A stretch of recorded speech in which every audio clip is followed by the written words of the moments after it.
By the 1530s, the Medici family had dominated Florence for a century. But now, the city was in chaos.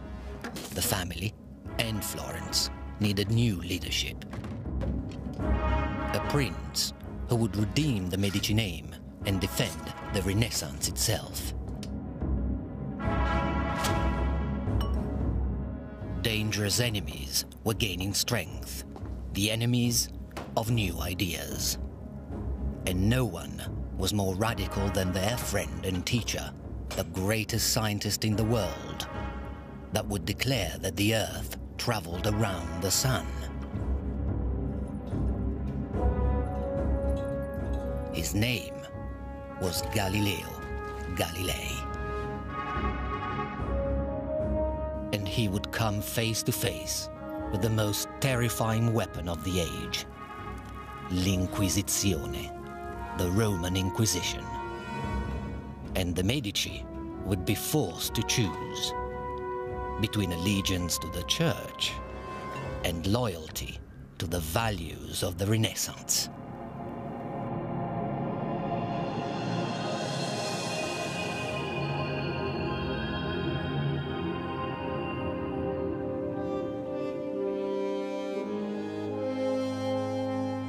Florence, 1537. The Duke of Florence, Alessandro de' Medici, was the illegitimate son of a Medici pope.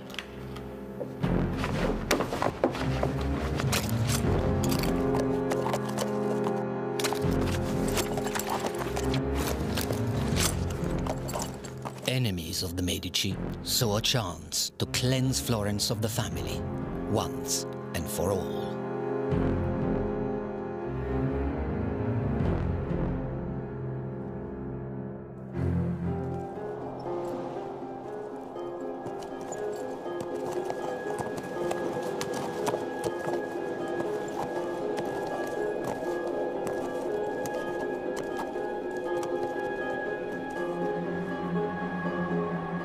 But allies of the Medici were desperate for a savior.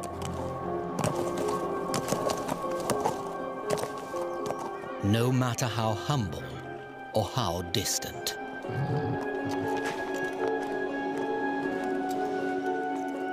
Cosimo de' Medici was only 17.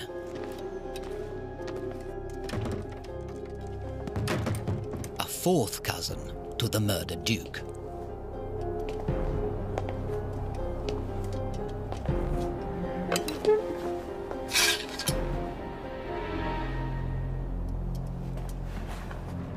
And he received his summons to Florence. He was not from the main bloodline of the Medici. His education was not the typical humanistic education of a prince, so he was lacking a lot of those characteristics which, in the eyes of the contemporaries, would make him someone weak enough to be manipulated.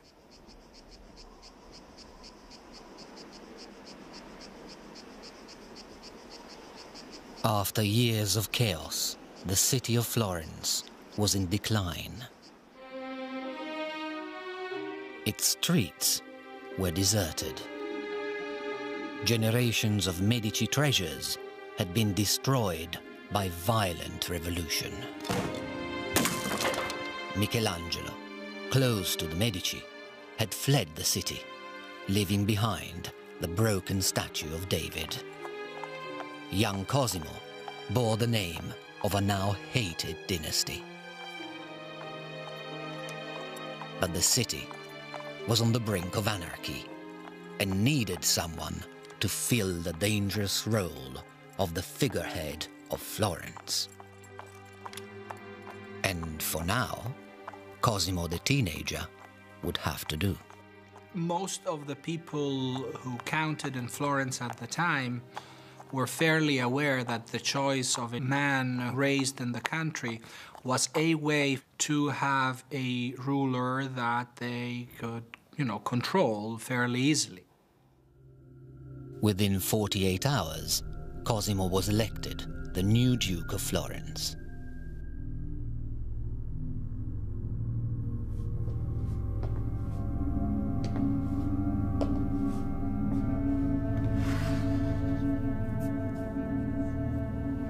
Cosimo I was an upstart. He had not been born to a noble family at all. He was from a minor branch of the Medici who got lucky in terms of political alliances and suddenly found himself sitting on the throne of this new duchy. And he was always very insecure because he knew that the rest of the European royalty looked at him as some kind of, who cares about this fellow? Who is he anyway? Alone and isolated, he was haunted by his sense of illegitimacy.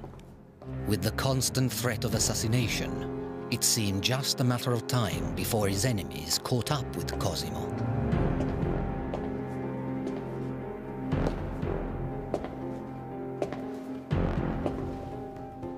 But one man believed Cosimo had potential. As a child, this man had rescued the broken arm of David, and for years he had kept the pieces safely hidden.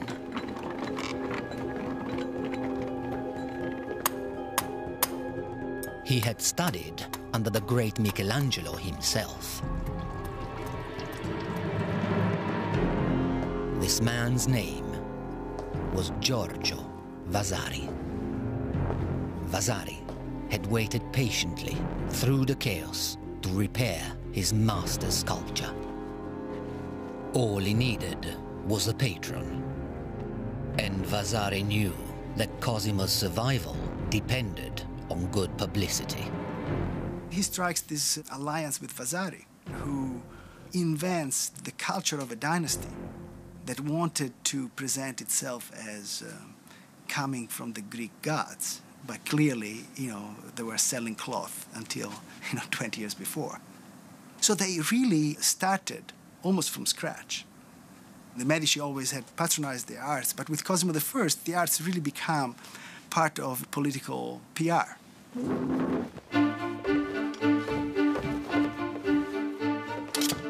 Cosimo began to fight a battle for survival on two fronts. Behind the walls of his palace, he pursued a rigorous training regime.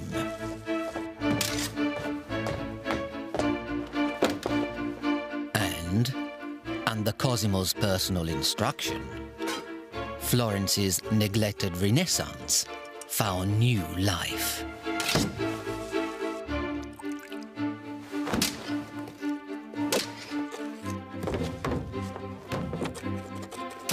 But the young Duke's growing confidence was beginning to cause concern.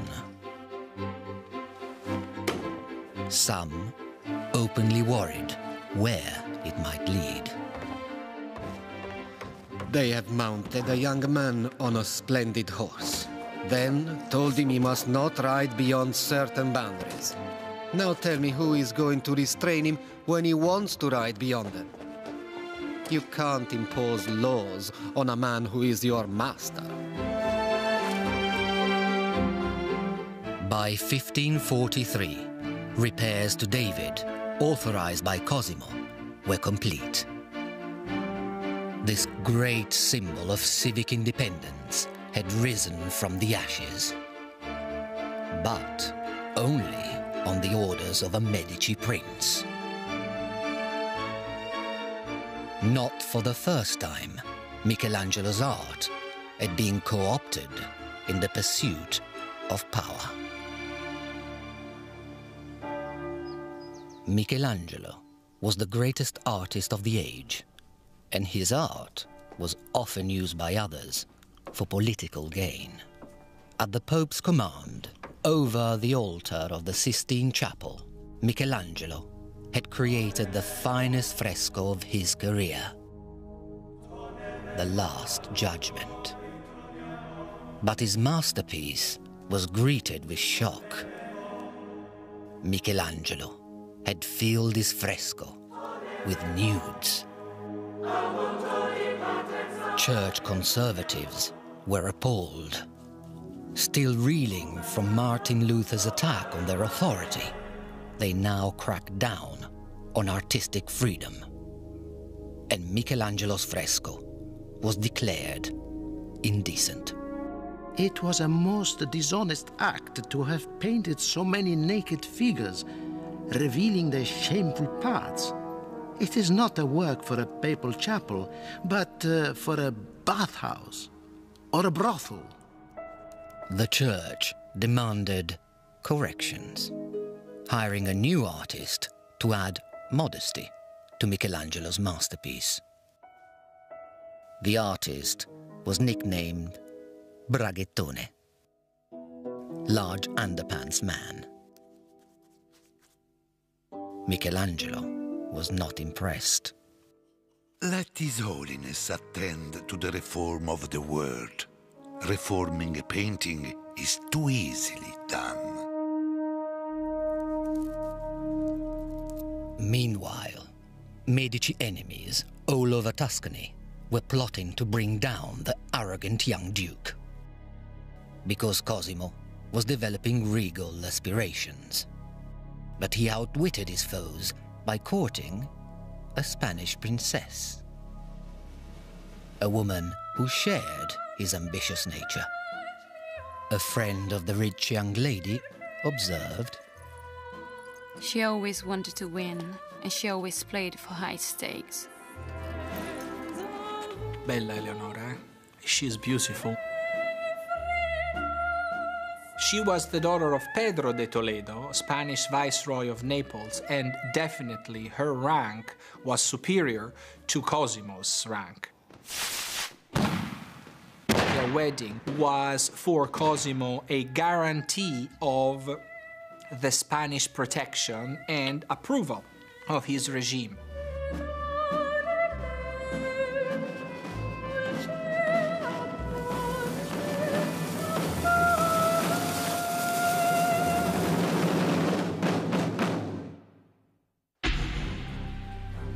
His bride brought Cosimo a handsome dowry, and more importantly, an army. Cosimo I was a warrior and a politician. And like all members of the family, he was primarily ambitious to build up the reputation of the family and the wealth of the state. And he would do anything necessary for that. He's different from the earlier Medici because he realizes that power has to come from military strength. And of course, one of the great things that he does is he builds up a navy for the first time in Florence's history. And he gets the point that if the Medici are going to keep in power, they have to have a military force. And it's Cosimo who works it out. Cosimo planned to spread his duchy from the coastline to the hills. And he went for a knockout punch. In one decisive battle, the Republic of Siena fell.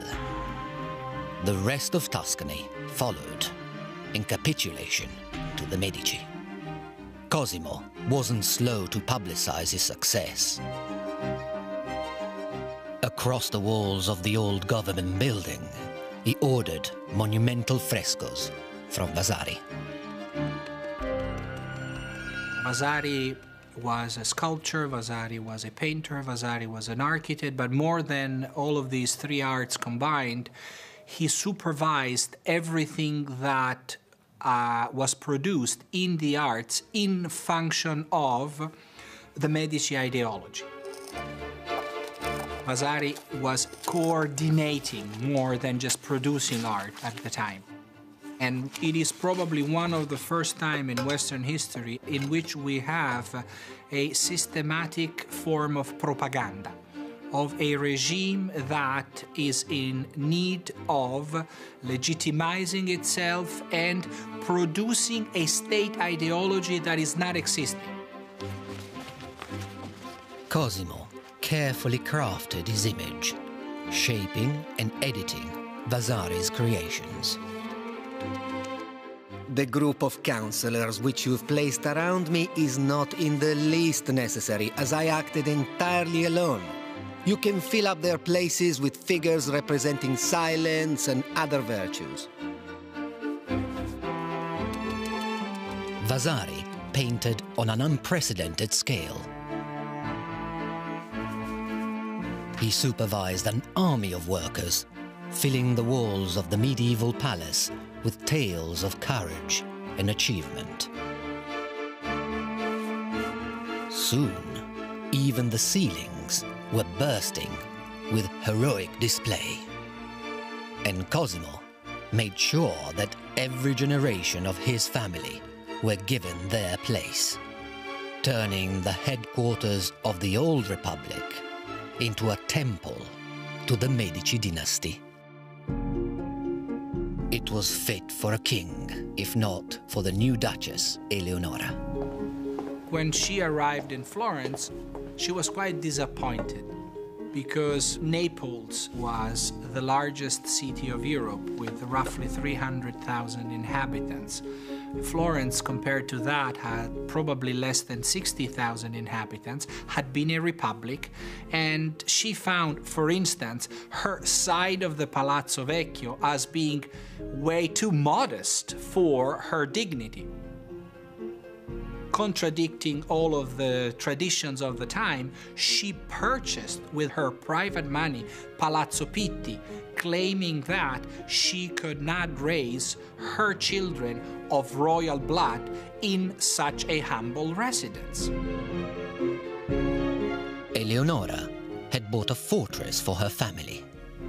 It was a shrewd move,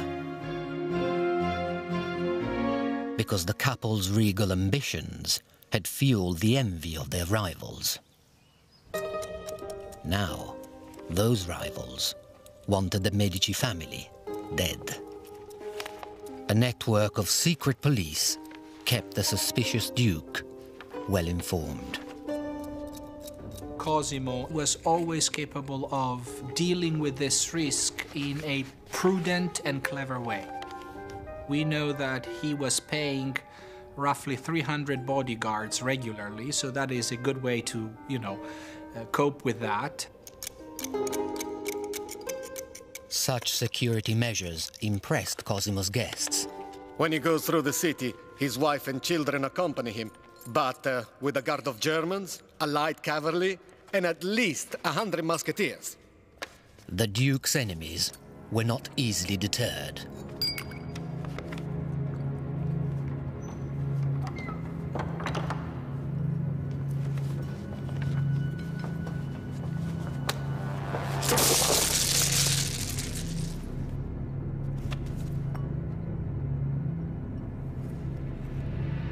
Cosimo was ruthless in revenge.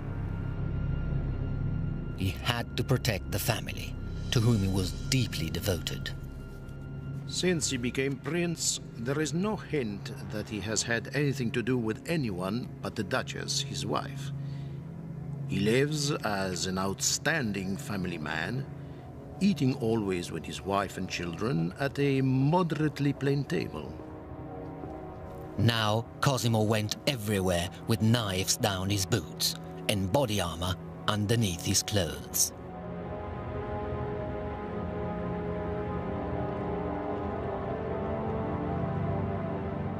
And his safe passage through the city was secured by building an enclosed, private corridor above the streets. But Cosimo had a problem. He was master of a complex administration, managed by myriad offices scattered throughout the city. For a cautious man like Cosimo, this was far too risky. He remembers everyone by name, and if he sees a stranger, he wants to know who he is and what he does. For although he has memoranda concerning income, expenses, troops, he remembers it all.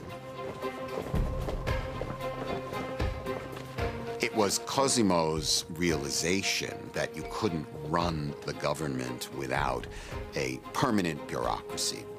And if he was going to organize the government in this systematic way, then they had to have a location. Such a location had to be safe, and naturally, it had to be grand.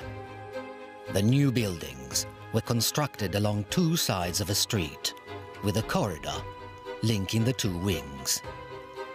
They were known only by the Italian word for offices, uffizi. The original purpose of that palace was to house the government administration of Florence, which was getting bigger at that point. The Medici realized that if they wanted to run a large, modern state, they needed to have a systematic and very organized civil service, government agencies. From this well-protected base, Cosimo secured his own preeminence in Tuscany. Once again, Vasari covered the ceilings with jubilant frescoes. Vasari's main trait was that he was a great impresario. I mean, he was a decent painter, but, he wasn't great. But he was a great manager. He lines up the painters, the sculptors, the architects, the masons. Finally, Cosimo felt secure. I am a ruler who accepts the authority of no one apart from God.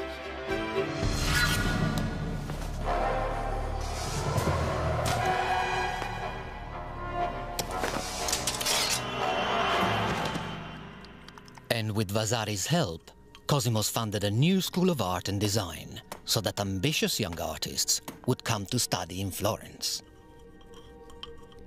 But there was one man who would never grace the school with his presence. Michelangelo, now in his 70s, resented Cosimo's dictatorial style. The man who had been discovered, nurtured, and bullied by the Medici had finally had enough. There was a tremendous source of frustration to Cosimo that Michelangelo wouldn't have anything to do with him and remained in Rome for the last 30 years of his life in high moral dudgeon about what the family had done by taking over absolute control of the Republic. And he refused to go back. Michelangelo was angry, bitter, and tired. Now, he began work on his final sculpture, La Pietà. Upon its completion, he vented a lifetime of fury and frustration on the arm of Christ, attempting to smash it with a hammer. Michelangelo's own tortured likeness, frozen forever in the face of Nicodemus. Only death could reconcile Michelangelo with the Medici. When Michelangelo died in 1564, the Florentine government arranged secretly to sneak the body out of Rome, hidden inside of a hay basket, and bring it back to Florence, where they staged this enormous ceremonial funeral for him. They co-opted him after his death and made him into the greatest of Florentine artists, even though for 30 years he'd been thumbing his nose at the Medici. In death, Michelangelo was granted immortality by the Medici. The culmination of Cosimo's cultural campaign would be a book, written by his image maker, Vasari. The lives of the artists would seal the reputation of the Medici forever. It was the world's first work of art history. Vasari is an extraordinary figure because he underwrites everything that Cosimo does. He puts all the great Florentine artists right back to Giotto, right through to its culmination with Michelangelo, right at the centre of the story of Western European art. And they're invariably Medici-sponsored artists. So he's the great spin doctor. He's a public relations expert of the first magnitude, and we've all believed it ever since. The book was dedicated to Vasari's patron, Cosimo I.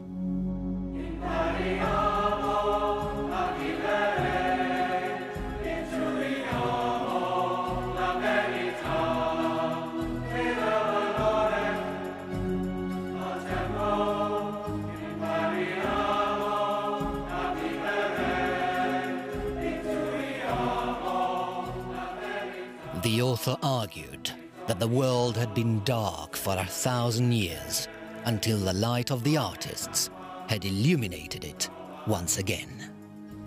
Vasari needed a word for this outstanding achievement. And what had, until now, been an ad hoc movement of artists, patrons, and protectors, finally had a name.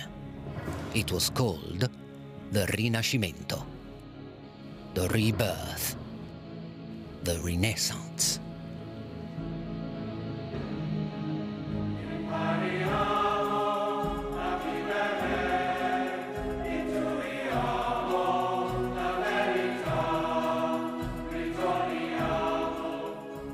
This is a crucial book, in my opinion, because it's the first book in which, for the first time, someone addresses the issue of explaining why those years in Florence under the auspices of the Medici were, quote-unquote, a creative age. This is the first, and in my opinion, most brilliant definition of the Renaissance.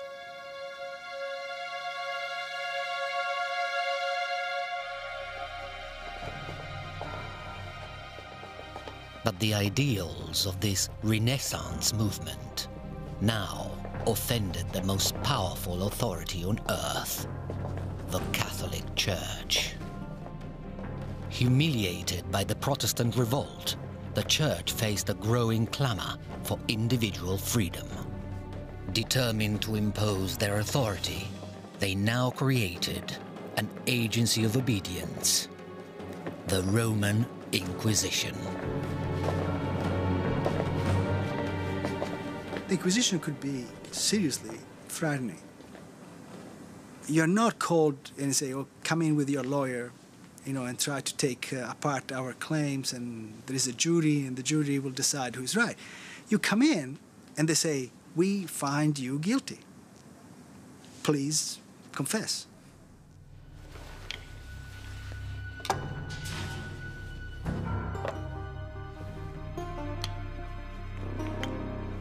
In 1559, l'Inquisizione arrived in Florence. They had come to enforce the censorship of the Church. The Index of Forbidden Books was a catalogue of 583 heretical works. To possess or disseminate any named volume was a punishable crime. And the Medici owned many of these great works of the Renaissance, from the classics of the ancient world to St. Augustine, Erasmus, and Machiavelli. The list was enormous. And Cosimo had his own legacy and his reputation to protect. Cosimo haggled with the Inquisition and came to a compromise.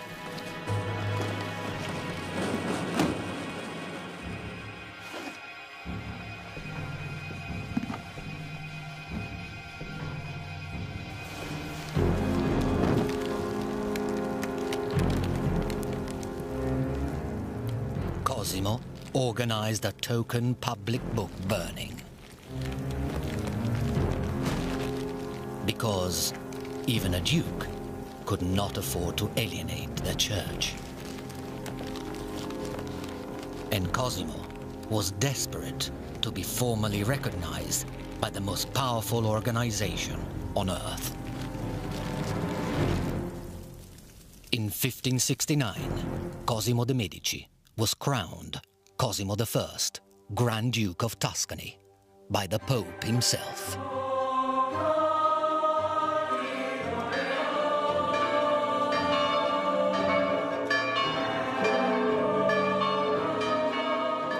The Medici had started as merchants and moneylenders. Over generations, they had climbed the precarious social ladder. As popes, they had governed all of Christendom, but Cosimo had taken them to new heights, controlling Middle Italy from coast to coast. All of Tuscany stood in awe, including a young boy who would one day contribute greatly to the Medici legacy. He would become private tutor to the Medici heirs and the greatest scientist of the age, Galileo Galilei. The world of Cosimo's descendants was the perfect stage for Galileo. If you're an art buff, that's kind of all over. The juice has gone out of it by the time that the Medici dukes are installed, by and large, give or take. But the scientific revolution is just getting going. Through the eyes of Galileo, a fusion of artist and mathematician, wine became light held together by moisture.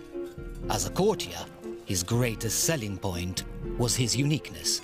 He was a scientist. Galileo was one of the many wonders that the Medici court could exhibit. He was appointed as mentor of the Medici young princes. So, on one hand, he satisfied the thirst of, splendor by having at court someone who could entertain and wonder people with experiments and never-seen instruments. And on the other hand, he fulfilled one of the new requirements of principality, providing the young rulers with a technical education. Galileo had discovered the uniformity of pendulum vibrations, a critical step in the accurate measurement of time. He had made a name for himself as a brilliant thinker and a troublemaker. But the Medici legitimized his boldness.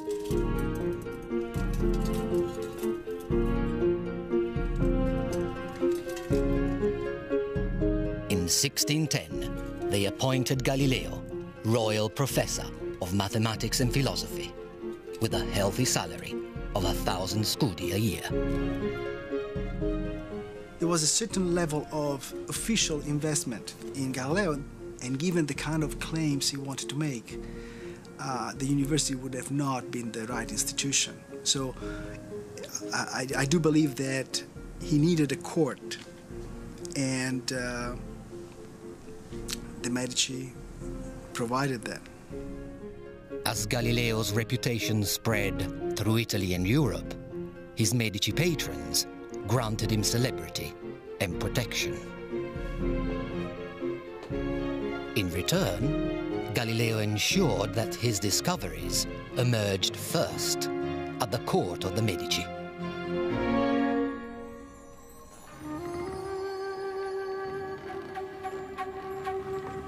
Galileo is this hybrid between a philosopher, a courtier, and a writer. You know, the patron expects competence. There's no question about that. But also expects the spectacle. Galileo had that, and most mathematicians did not. They didn't have the other set of skills. You know, how to turn a dry topic into something entertaining. School vacations became the seasons for experiments, as Galileo's Medici students learned through observation.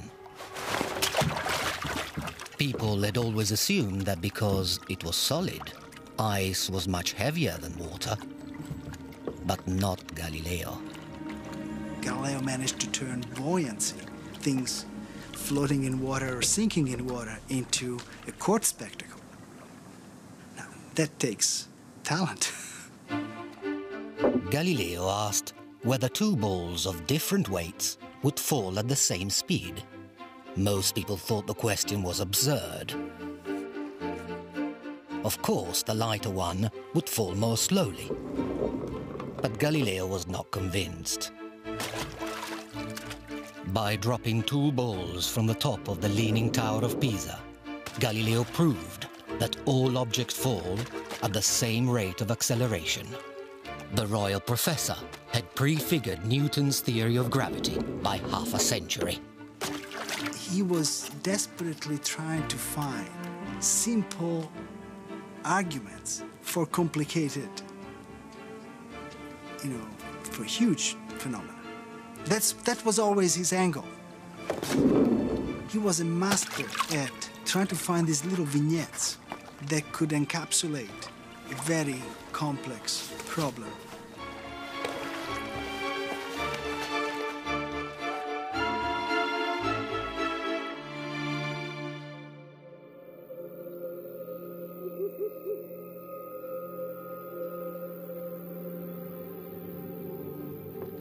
Galileo's hunger to observe was fed by a magnificent new invention, the astronomical telescope. Most nights, Galileo would point the telescope toward the moon, and then you write down or you draw what you see every night. The way you build the case is by showing what you have seen over like 30 or 40 nights. But what Galileo observed went against everything people had been taught. The moon was not the pure white heavenly body of church doctrine. Galileo was amazed. It is like the face of the earth itself, which is marked here and there with chains of mountains and valleys. All of what people had been believing in regard to astronomy collapsed, because the idea that beyond the celestial vault you get into the world of perfection proved to be wrong. Otherwise there wouldn't be all of those imperfections on the moon. And through the eyes of the prince, the telescope adds to the court another element of originality and wonder. Galileo was the first man to discover that the sun had spots, to notice the unusual shape of Saturn, and to identify the Milky Way. And he was the first man to spot the moons of Jupiter. He named these mysterious objects after his patrons and protectors. He called them the Medici stars. Behold, 4 stars reserved for your illustrious name, which make their journeys with marvelous speed, like children of the same family. They were the most permanent monument that the Medici could hope for, because statues wear out, paintings fade, and the satellites of Jupiter do not fade. Nothing happens to them. They're there forever. I'm sure that watching the Medici stars was probably a family sport. Thanks to Galileo, the Medici name was written into the universe. And thanks to Medici patronage, Galileo was the most famous scientist in the world. The English ambassador recorded his achievement. The professor has discovered 4 new planets rolling about the sphere of Jupiter, the true cause of the Milky Way, and that the moon is not spherical. He has overthrown all former astronomy.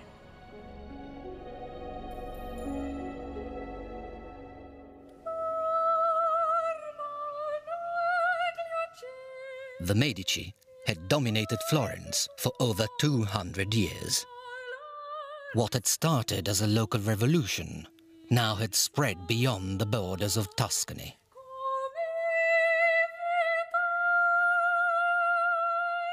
At the royal court of France, the world's first ballet had been presented to Queen Catherine de' Medici. In England, Shakespeare had thrilled massive audiences with extraordinary new plays. While in Italy, a radical new art form had been unveiled. Born in the house of the Medici, opera took the dramatic stories of classical heroes and set them to music. It had been performed by Galileo's own father. One by one, 3 generations of Medici dukes inherited a position of extraordinary power, and Galileo had taught them all. He had bestowed on them the gift of education, a rare gift they would never forget. I think that probably Galileo was more important to the Medici as time went on. For somebody like Ferdinand II, Galileo was an important image maker. The Medici were lucky. It's a remarkable coincidence to have one of your subjects turn out to be, such a scientific star. But there was still a force in the world more powerful than the benevolent wisdom of an individual thinker. The force of religious conformity.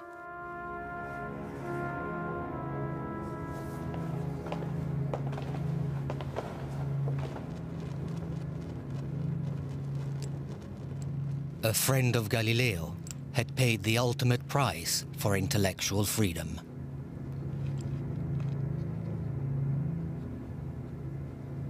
Giordano Bruno was a Dominican friar. He had devoted his life to the service of God, but he was also a scientist.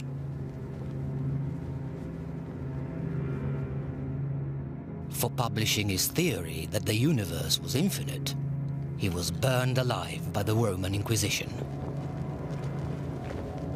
In exceptional cases, the Inquisition showed mercy. They placed a bag of gunpowder around the victim's neck.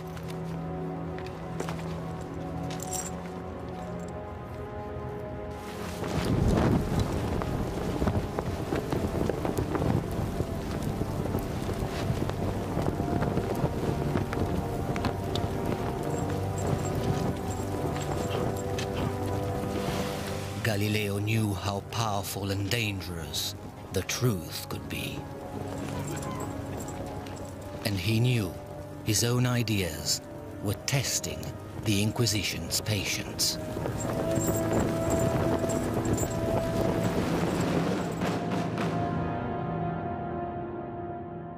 For over 1,000 years, the Church had taught that the Sun and all the planets revolved around the Earth. This fundamental truth underpinned the very essence of Christian identity. But Galileo had observed the universe for himself. He had come to the radical conclusion that the Earth, in fact, revolved around the Sun. His skeptical friends protested.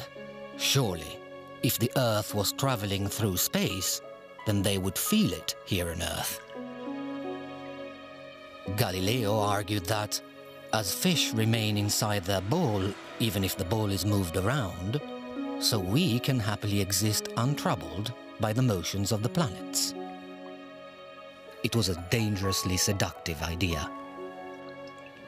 I think the revelation that the Earth goes around the Sun rather than vice versa must have just been shocking. It must have been earth-shattering, literally, because it threatens the whole notion of the Christian cosmology.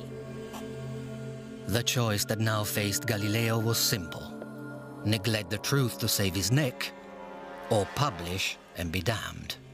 I do not believe that the same God who has endowed us with senses, reason, and intellect has intended us to forgo their use. Galileo believes completely that the Earth goes around the Sun. He knows that he cannot say that. Okay? So he's walking a thin line. Galileo was an old man by 17th century standards, so maybe there was an element of desperation that maybe he knew that he was taking a risk.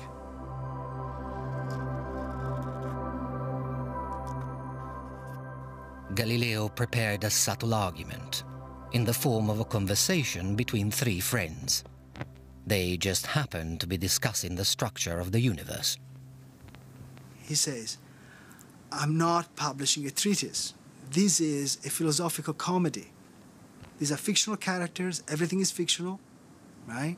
So you cannot hold me accountable for what fictional characters say."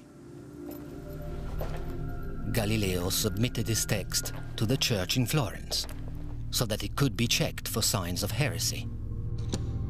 The church insisted on changes. Galileo agreed. And in 1632, Galileo's pioneering masterpiece was published. Under normal circumstances, normal being friendly, he would have got away with it.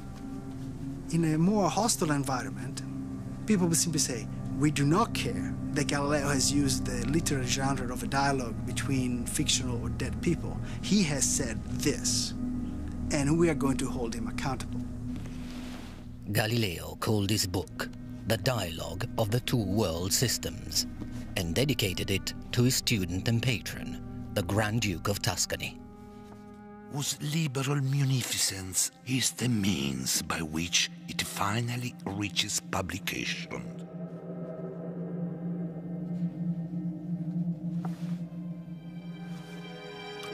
When the dialogue hit the streets of Florence, it became an instant bestseller. Galileo had written the first book of popular science. I wrote in the colloquial tongue because everyone must be able to read it.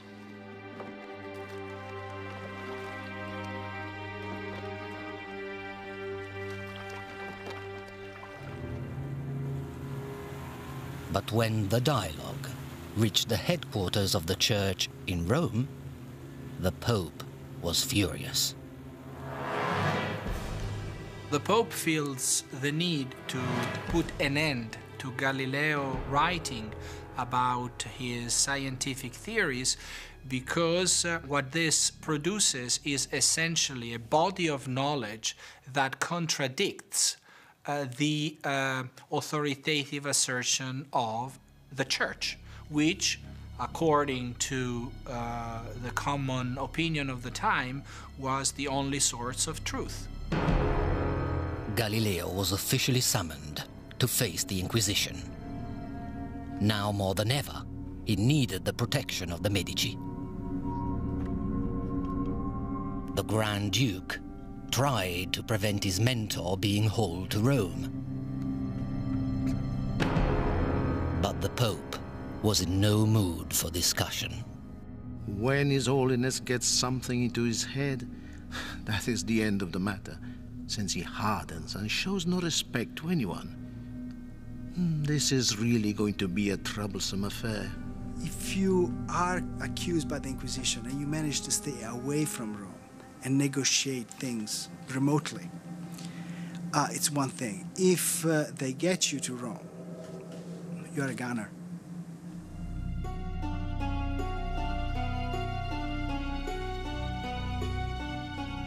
In 1633, Galileo arrived in Rome.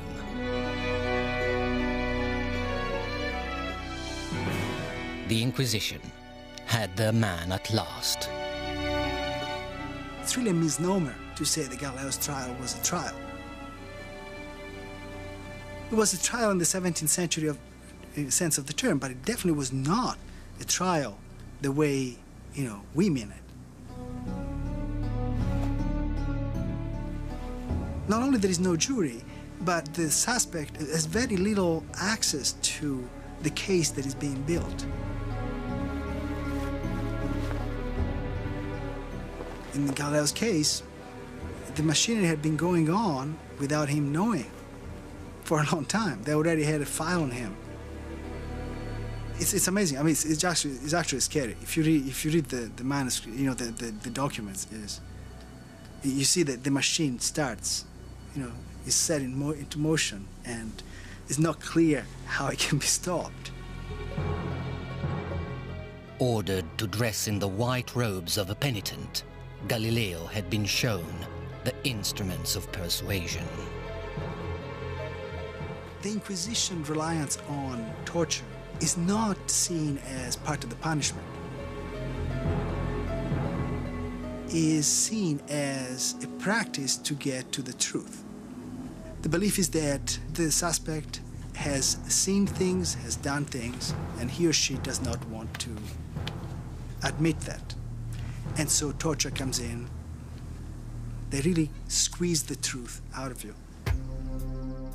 Back in Tuscany, the Medici Grand Duke faced a terrible choice.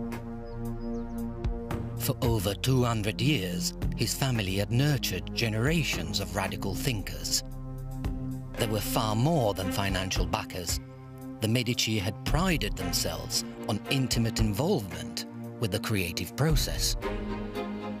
As a family, they had recognized great ideas as well as public relations opportunities.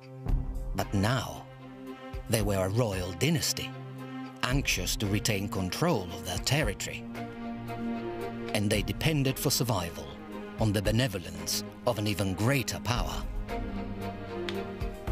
the papacy.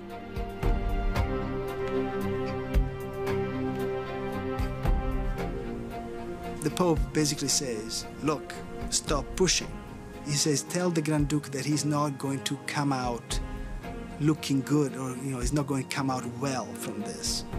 That his support for Galileo is not going to help him. It's really a threat.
The Medici Grand Duke, Ferdinando II, stopped paying Galileo's expenses. On the 22nd of June, 1633, on his knees in the belly of the Vatican, Galileo denied what he knew to be true. I still hold as most true and indisputable the stability of the earth and the motion of the sun. I am in your hands. Do with me what you please. When the Medici stopped not just patronizing but protecting Galileo, they put an end to a certain idea of Renaissance, which consisted in patronizing any type of art, no matter which their religious or ideological implications were. Galileo was sentenced to house arrest in his beloved Tuscany. It was there that he died, a broken old man. In a fit of remorse, the Medici planned a public funeral, but the church overruled them. There would be no public mourning for Galileo. He was the last in a galaxy of Medici stars. For over 200 years, one family, driven by ambition, had left an extraordinary legacy in their wake. For they had been the patrons of genius.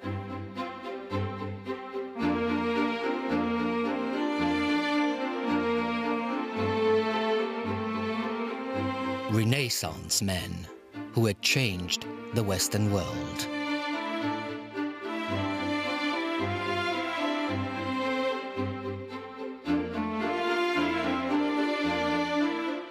In their name, daring new artists had created the greatest works of the Italian Renaissance. And what had started in Florence could not be stopped. A new energy had been unleashed, a spirit of reason and enlightenment that would give rise to the modern world. Many patrons would try to follow in their footsteps, but none would ever match the legacy of the Medici, godfathers of the Renaissance.